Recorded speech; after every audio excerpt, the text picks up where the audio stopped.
Vamos lá, pessoal, retornando às nossas aulas, solos 2. Agora falaremos sobre granulometria.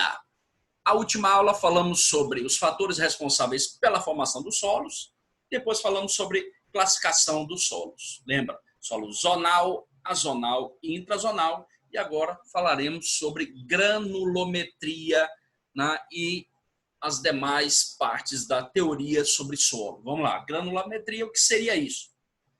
De repente aparece no meio do vestibular do Enem, né, uma questão envolvendo argila, silt e areia.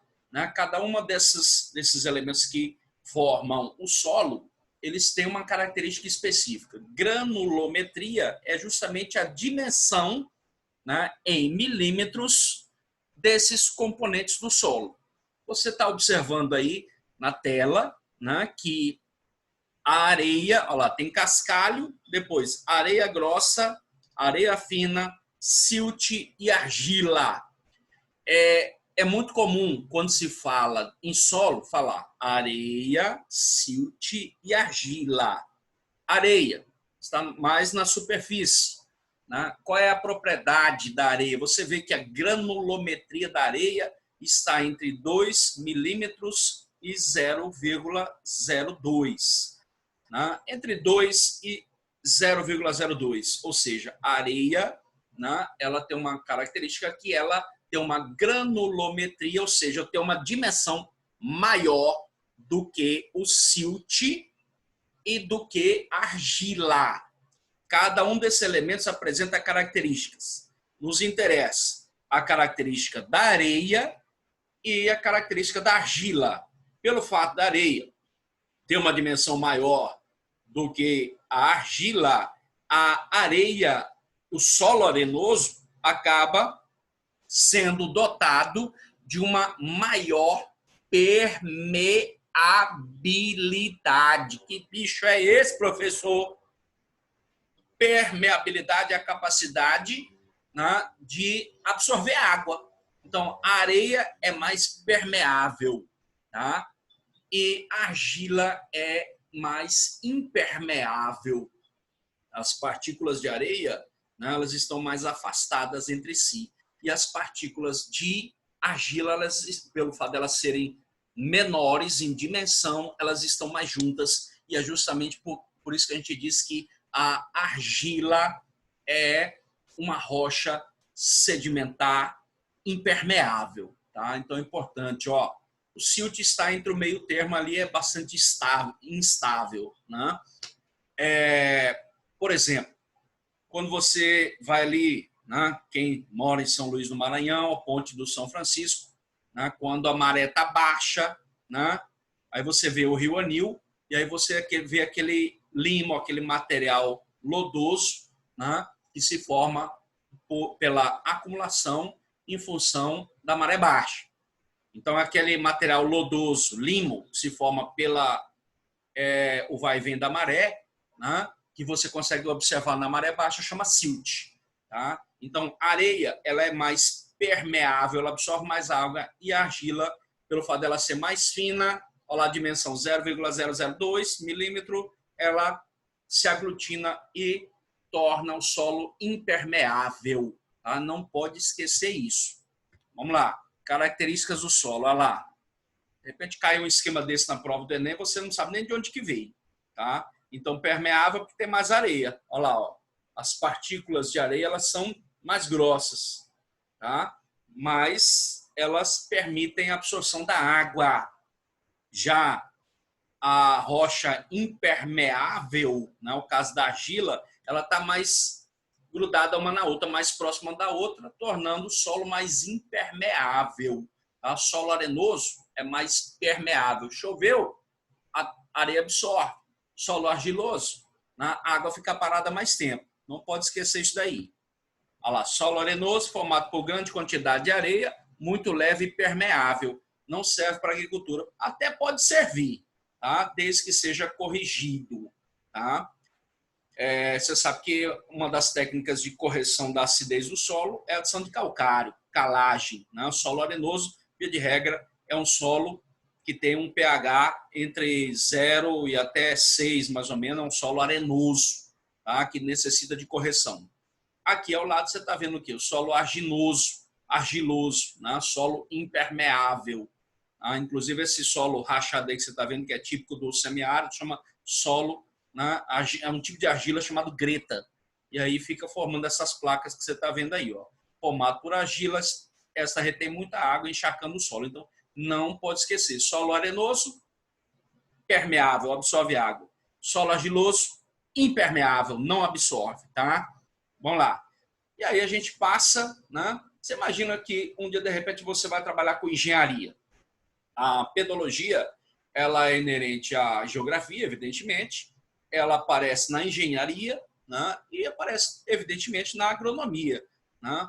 O instituto que trabalha com agronomia, que é a Embrapa, Empresa Brasileira de Pesquisas Agropecuárias, né? Ali você tem agrônomos que trabalham muito a questão dos solos brasileiros. Né? As pesquisas que existem em função do solo são fornecidas pela ciência agronômica. Então, você que vai fazer engenharia, você que vai fazer agronomia, ou até mesmo a nossa maior das disciplinas, que é a geografia, né? Você vai ter estudos sobre pedologia. Mas, voltando para cá, você vai ser engenheiro, você precisa conhecer o solo? É claro. Né? Como é que você vai construir uma casa, um prédio, né? Se você não conhece o solo? Então, se a cidade é permeável, né? Próximo de um rio, tem muita areia, a absorção da água é mais rápida. Já numa região que o solo é argiloso, olha lá, a cidade vai ficar impermeável. Então, você tem aqui, ó, o nível de permeabilidade do solo. Floresta absorve, jardim absorve, asfalto poroso absorve menos, asfalto comum, a tendência é impermeabilizar o solo. Né? Um dos fatores que levam enchente nas grandes cidades brasileiras é justamente a impermeabilidade do solo. Né? Por quê? Porque você preenche o solo com asfalto e aí você facilita o escoamento superficial das águas. Então, um dos principais fatores que levam a enchente na cidade é o quê? Impermeabilização do solo por asfalto. Né? Você pega o solo, preenche o asfalto em cima, a tendência é chover e a facilitar ou acelerar o escoamento da água. Por isso que as cidades têm que apresentar drenagem, né? Forma de captação das águas pluviais. Tá? Então, não esquece isso. Olha como é abrangente a aula de pedologia. Você fica achando que é só estudar classificação, horizonte do solo, mas tem muita coisa a ser trabalhada, né, dentro da ciência do solo. Aqui você tem, né, o principal solo brasileiro e do Maranhão, né, que é o latossolo. Lembra que eu falei na primeira aula? O solo mais comum no Brasil, no Maranhão, é latossolo. O solo mais fértil do Brasil qual é? Nitossolo, que é terra roxa. Você vê que o latossolo ele pode ser... ele apresenta tonalidades diferentes, ele pode ser cinza, ele pode ser avermelhado, que é o mais comum. Olha lá, cores mais vivas, mas, de um modo geral, apresenta os horizontes bem definidos, mas, né, uma fertilidade baixa. Né? Geralmente tem muita areia, tá? Mas ele apresenta um solo maduro. Quando é que o solo é maduro? Quando ele apresenta, né, os perfis ou horizontes bem definidos. Então, o solo maduro apresenta os horizontes bem definidos. Isso quer dizer que ele seja fértil? É claro que não. Né? Para ser fértil, ele tem que ter o quê? Matéria orgânica, ele tem que ter os minerais NPK, tá? Mas aqui você vê que o latossolo ele apresenta os horizontes bem definidos, mas ele é pouco fértil. Vamos lá. Esse mapa de estudo, esse mapa sabe tudo, né, de solos. Olha lá. Perceba, ó, latossolo, que é um solo, inclusive, zonal, né? Podisol, que também é um solo zonal, né? Em função do clima. Terra roxa, um solo intrazonal, né? Chamado de nitossolo, decomposição da rocha, que é o basalto, rocha vulcânica. Né? Aí você tem areia quartzosa ou arenoso quartzoso, solo hidromórfico, né? Solo que retém água e tem muita argila. Na Baixada Maranhense, nós temos um solo hidromórfico. Né? Por que ele é hidromórfico? Porque ele retém água. Por que ele retém água? Porque ele é impermeável. Por que ele é impermeável? Porque ele tem muita argila. Tá? Então, perceba, né, a distribuição dos principais solos do Brasil, como você viu aí. Tá? Passando adiante. Esse é o que a gente chama de neossolo quartzarênico. Professor, que bicho de solo é esse? Solo arenoso, meu filho. Neossolo quartzarênico. Eu preciso saber disso para o vestibular? Bom, eu não sou pai galo para adivinhar vestibular para você, tá? Mas vai que apareça neossolo quartzarênico, é o solo arenoso, tá? Solo que aparece em várias regiões do Brasil, no Nordeste, no Centro-Oeste, na região de Chapada, solo arenoso, tá? Pode ser usado para agricultura? Pode, desde que corrigido, tá? Aqui de novo, ó, mancha de cerrado, neossolo quartzarênico na Chapada Grande Meridional Piauí. Ó. A região de Cerrado apresenta principalmente esse solo aí, ó. Neossolo quartzarênico. É um nome muito doido? É. Tá? Mas tem excesso de areia, há uma chance de ser neossolo quartzarênico. Quartzarênico você sabe que o que compõe a areia é o quartzo, né? Que é um mineral. Então, quartzarênico vem de quartzo, que é aquilo que compõe a areia. Tá? Então, neossolo quartzarênico, solo arenoso, solo de chapada. Vamos lá. Aí você tem, ó, argissolo vermelho e amarelo de um lado, né, tem muita argila, e o solo arenoso do outro lado, tá? Que é o neossolo quartzarênico. Eu quero que tu esqueça esse nome. Vamos lá. Aqui você está vendo o quê? As camadas do solo, né, ou horizontes do solo. É importante você lembrar, ó, quais são as camadas do solo. O, A, B, C e R, tá? Existem várias classificações. Às vezes não aparece o horizonte A, O, tá? Que é o horizonte mais superficial, onde tem matéria orgânica. Às vezes vai direto no A, tá? Porque o horizonte A, basicamente, é o horizonte que representa principalmente, é onde começa o solo, tá? Então, alguns não trabalham o horizonte O, que é onde a gente pisa, e vão direto no A, tá? Outros segmentam o horizonte A em A, E1 e tal. Para nós aqui, para vestibular, interessa O, A, B, C, R. O, A, B, C, R. Olha para o lado. Horizonte O, camada orgânica. Horizonte A, matéria orgânica mais minerais.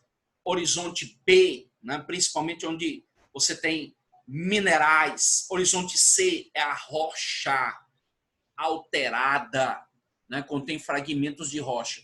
E o horizonte R, né, é a rocha consolidada. Perceba que esse horizonte B, horizonte de acumulação de materiais provenientes de horizontes superiores, tá? Tem muita argila, minerais de um modo geral. Tá? Esse horizonte A que você está vendo aqui é o horizonte, né, onde ocorre a famosa lixiviação do solo. Como assim lixiviação? Lixiviação, lavagem do solo, toma cuidado com isso. Tá? Chove muito, a tendência, ó, se o relevo for plano, né, os minerais descerem. E quando os minerais descem, eles vão para o horizonte A. Por isso que a gente diz que o horizonte A é o horizonte onde ocorre a lixiviação. Tá?